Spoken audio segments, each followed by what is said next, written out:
Oke, assalamualaikum warahmatullahi wabarakatuh. Apa kabar teman-teman, adik-adik semua, siswa-siswi SMK Pebul Kamil? Mudah-mudahan dalam keadaan sehat dan terus semangat untuk belajar. Nah, video kali ini saya pribadi ingin menjawab beberapa pertanyaan yang muncul di konten video kemarin. Jadi kemarin materi videonya adalah tentang bahan baku begitu, dan sudah dijelaskan sedikit, dan kita akan jelaskan sedikit lagi mereview materi yang kemarin tentang salah satunya adalah pentingnya bahan baku itu. Jadi bahan baku penting untuk suatu proses produksi. Jika bahan bakunya memang tidak tersedia atau memang sulit didapatkan, maka proses produksi juga akan sedikit terganggu begitu. Dan sudah sudah dijelaskan juga di video sebelumnya bahwa ada beberapa poin penting yang memang harus harus diperhatikan dalam bahan baku tersebut. Salah satunya adalah bahan tersebut harus mudah didapatkan, mudah diolah, dan juga ketersediaannya juga tetap terjaga begitu. Dengan ketersediaan tetap terjaga, ya tentu imbasnya adalah kepada produksi juga. Produksinya akan lancar atau tidak, terganggu atau tidak, salah satunya ya tergantung kepada ketersediaan bahan baku begitu. Oke, kemudian setelah ini ada beberapa pertanyaan, ini juga ditanyakan oleh beberapa murid begitu. Di sini di layar sudah ada sekitar 4 pertanyaan. Saya akan jawab satu-satu dulu. Mungkin kalau nanti ada waktunya cukup, saya akan jawab semua begitu. Jadi di sini ada pertanyaan dari saudari Sinta Hardianti. Jadi pertanyaannya adalah bagaimana cara mengatasi bahan baku yang langka atau sulit didapatkan begitu. Sebetulnya tidak ada cara yang terlalu spesifik begitu. Maksudnya kalau memang langka terus misalkan sulit didapatkan, ya memang begitulah adanya begitu. Dalam artian ya kalau misalkan kita berjualan dengan bahan baku yang musiman misalkan, ya itu sudah jadi konsekuensi begitu. Kita tidak bisa mengolah bahan baku tersebut setiap waktu begitu, setiap bulan, dalam setahun misalkan tiap bulan, ya kita nggak bisa karena memang bahannya ya musiman begitu. Kadang ada, kadang enggak, kadang-kadang dalam setahun mungkin 2 atau 3 bulan ada, setelah itu nggak ada lagi gitu. Jadi memang ketika kita memproduksi barang atau jasa yang bahan bakunya terbatas begitu, ya kita harus mensiasatinya adalah itu hanya untuk berjualan di momen tertentu saja gitu.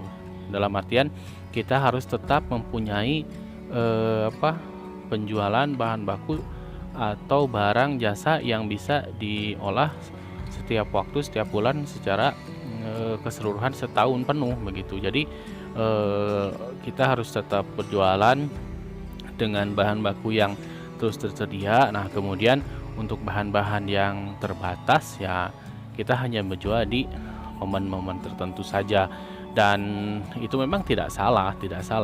Jadi kita berjualan dengan bahan baku yang terbatas, yang tidak tersedia setiap waktu juga tidak salah gitu. Cuman kan kita butuh operasional setiap hari, setiap waktu, tiap bulan kita harus tetap operasional. Dengan begitu ya tetap kita harus memilih dagangan dengan bahan baku yang terus tersedia. Nah, untuk yang ini yang langka ya boleh sih, masih boleh berjualan, cuman dengan maksudnya dengan momen-momen tertentu saja begitu. Jadi memang itu nggak ada yang salah ya, nggak ada salah atau benar gitu. Semuanya betul. Mau berjualan dengan bahan baku yang terbatas juga tidak apa-apa, yang tersedia terus juga apa-apa. Tapi masalahnya produksi harus tetap berjalan, karena ya namanya usaha kan harus setiap bulan harus berjalan begitu. Oke, Itu pertanyaan saya, mudah-mudahan tidak puas ya. Dengan begitu Anda akan mencari referensi jawaban dari tempat atau sumber yang lain. Oke. Pertanyaan kedua dari saudari Sri Suryani, produksi atau metode kerja seperti apa yang dibutuhkan oleh perusahaan agar banyak menarik perhatian kepada bahan baku yang kita jual? Oke, sebetulnya yang kita bahas itu sebetulnya kita itu mengolah bahan baku dan kita hanya menjual bahan jadi, begitu maksudnya teman. Di sini pertanyaannya adalah kita yang menjual bahan baku, mungkin ini maksudnya ya. Jadi produksi atau metode kerja seperti apa yang dibutuhkan menarik perhatian bahan baku yang kita jual. Oke, saya masih bingung dengan pertanyaannya, cuman mungkin yang saya tangkap adalah di sini maksudnya kita yang menjual bahan bakunya. Kalau ini kan, kalau kita yang bahas kemarin-kemarin adalah ya kita menjual bahan jadinya dan kita membeli dari pihak lain bahan bakunya begitu. Tapi tidak apa-apa. Terima kasih atas pertanyaannya. Saya akan jelaskan sedikit bahwa bahan baku itu memang harus dipastikan tetap tersedia, karena memang itu adalah berakibat kepada proses produksi. Ketika bahan bakunya tidak ada, proses produksi berhenti dan otomatis juga ya akan berimbas kepada yang lain sih, kepada karyawan, kepada penghasilan perusahaan kita dan sebagainya. Itu imbasnya akan banyak sekali, dalam artian akan banyak pihak-pihak yang dirugikan begitu karena terhentinya suatu produksi. Oke, segitu aja ya saudara Suryani. Saya memang tidak begitu paham dengan pertanyaannya, mudah-mudahan tidak puas, dalam artian nanti saudara Sri ini dapat mencari dari bahan atau sumber yang lain. Oke, dari selanjutnya Reski Maharani, apa saja yang harus dilakukan jika barang yang diproduksi tidak laku di pasaran? Hal apa yang harus dilakukan jika barang yang diproduksi tidak laku di pasaran? Oh ya, oke, ini banyak contohnya sih ya. Jadi suatu barang yang dijual di pasaran terus ternyata respon pasarnya tidak begitu bagus, dalam artian penjualannya tidak begitu bagus dan mungkin di bawah target yang di planning sebelumnya gitu kan. Dan ini juga berlaku kepada perusahaan-perusahaan besar, saya lihat. Jadi walaupun kadangkala kalau perusahaan besar tentu saja kalau misalkan mau mengeluarkan suatu produk, launching produk, memproduksi suatu produk, tentu melakukan penelitian terlebih dahulu kan. Pasarnya disurvei dulu, apakah pasarnya siap, apakah pasarnya sudah membutuhkan barang tersebut atau lain sebagainya. Tapi tetap saja kadang-kadang setelah di launching ke pasaran itu memang responnya tidak begitu baik. Mungkin ada beberapa kendala atau hal yang membuat semua itu terjadi. Bisa saja di saat kita mengeluarkan barang tersebut ada kompetitor lain yang juga mengeluarkan barang yang sama, model yang sama, cuman mungkin dengan harga yang lebih murah atau mungkin dengan teknologi yang lebih canggih daripada barang yang kita keluarkan. Itu bisa saja terjadi. Jadi memang survei lain sebagainya, pasar disurvei dulu dan sebagainya, itu memang tidak menjamin 100% bahwa barang yang akan kita hasilkan juga akan berhasil di pasaran, karena yaitu masalahnya kita mempunyai kompetitor, dalam artian persaingan. Kita kan ada juga perusahaan lain, pihak lainnya juga mungkin menjual hal yang sama, barang yang sama dengan yang mungkin manfaatnya lebih besar dari yang lain begitu. Jadi memang apa yang harus dilakukan ya mungkin kita harus mengevaluasi dulu barang tersebut kenapa tidak laku, kemudian kita bisa diproduksi ulang dan dibandingkan dengan produksi dengan komputer yang lain. Misalkan komputer yang lain kelebihannya di mana, lalu kita pelajari dan kita bisa memperbaiki barang dan produk yang kita jual begitu. Jadi kadangkala kita memang harus melihat produk kompetitor yang lain agar supaya produk yang kita hasilkan juga bisa lebih baik begitu. Karena ini sudah lumrah di dunia bisnis begitu. Maksudnya kompetitor juga mempunyai mempunyai hak juga untuk mengeluarkan barang, karena ya namanya juga persaingan di pasar ya. Kadang-kadang barang yang kita hasilkan tidak memuaskan konsumen gitu, malah persaingan yang lain, kompetitor yang lain bisa menghasilkan barang yang lebih memuaskan konsumen, dan itu memang sudah lumrah di dunia bisnis begitu. Dan kita tidak bisa menyalahkan pihak lain gitu, karena barang kita tidak laku karena pihak lain mengeluarkan barang yang lebih bagus, ya kita nggak bisa komplain dan sebagainya.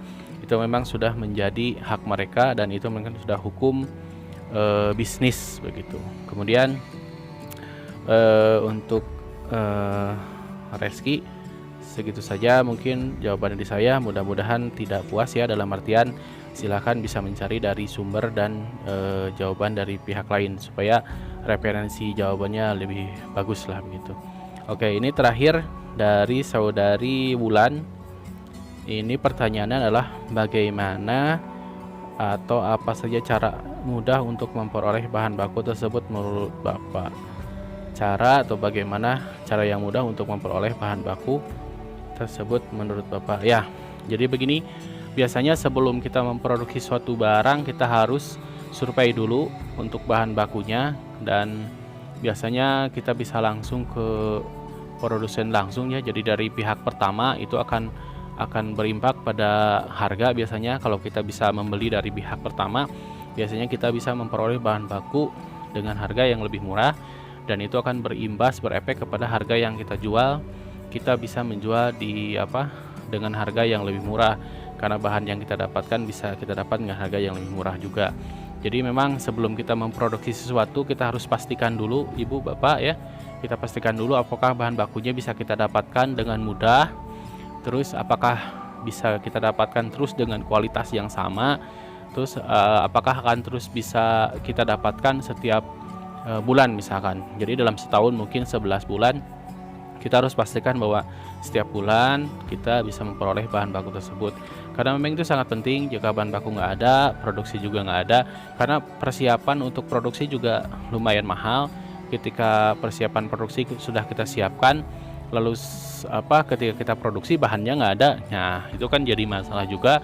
Biaya pra produksinya sudah kita keluarkan, sementara ketika kita akan mulai produksi bahan bakunya nggak ada. Nah itu akan tentu saja akan membuat pemborosan keuangan perusahaan begitu. Jadi bagaimana caranya? Mudahnya yaitu pertama, kita harus pastikan dulu bahan bakunya ada, akan tersedia, dan kita akan mendapatkan bahan baku dengan kualitas yang bagus dan akan terus tersedia setiap tahunnya begitu. Nah, itulah 4 pertanyaan yang ada di kolom komentar di video yang kemarin, dan banyak pertanyaan juga saya lihat ke bawah. Cuman dalam video ini saya hanya akan menjawab 4 pertanyaan yang kita lihat di layar saja. Mudah-mudahan jawabannya tidak memuaskan, dan saudara-saudara semua bisa mencari jawaban dari sumber yang lain begitu. Terima kasih sudah menonton videonya. Jangan lupa tetap semangat, tetap sehat dalam keadaan COVID-19 ini. Jangan lupa 3M terus dilakukan, memakai masker, mencuci tangan, dan menjaga jarak begitu. Mudah-mudahan kita semua tetap disehatkan dan tetap terus belajar walaupun dalam kondisi daring seperti ini. Begitu ya, terima kasih. Wassalamualaikum warahmatullahi wabarakatuh.